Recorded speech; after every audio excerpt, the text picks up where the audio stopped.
মাঝে মাঝে না কাউকে কিছু বলতে ইচ্ছা করে না, খালি মনে হয় দরজা বন্ধ করে একা থাকি, কথা বলতেও কারোর সাথে ইচ্ছা করে আর এই বেশ কিছু মাস হলো আমার কারোর সাথে সত্যি সেরকম ভাবে কোনো রকম আর্গুমেন্ট কোনো রকম কিছুতেই যেতে ভালো লাগে না। যে যেটা ভাবছে, যে যেটা বলছে সেটাই হ্যাঁ, সবেতেই হ্যাঁ। জানলাটা আমার খুব পছন্দের জানলা, মানে আমার ফ্ল্যাটে যতগুলো জানলা আছে তার মধ্যে এটা খুব প্রিয় জানলা। দুপুর থেকে সন্ধে গড়িয়ে গেল, সব মন খারাপের জানলাটাকে বন্ধ করে এবার একটু ফ্রেশ হতে হবে।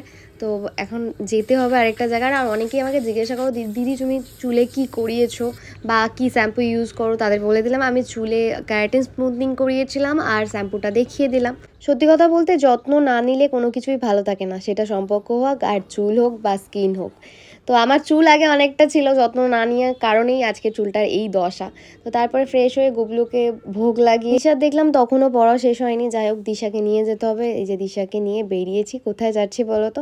হ্যাঁ, যাচ্ছি হচ্ছে আমাদের এখানে মন্দিরে, বজরংবলীর মন্দিরে যাওয়ার কথা হয়েছিল ভূতনাথে, তো সেটা কোনো কারণবশত যাওয়া হয়নি, হয়তো ভগবানই চায়নি, তাই যেতে পারিনি। তো এখানে এসে প্রায় অনেকটা টাইম আমরা একসাথে ছিলাম, প্রায় 7:30 নাগাদ বেরিয়েছি আর ফিরেছি তখন 9টা বেজে গিয়েছিল।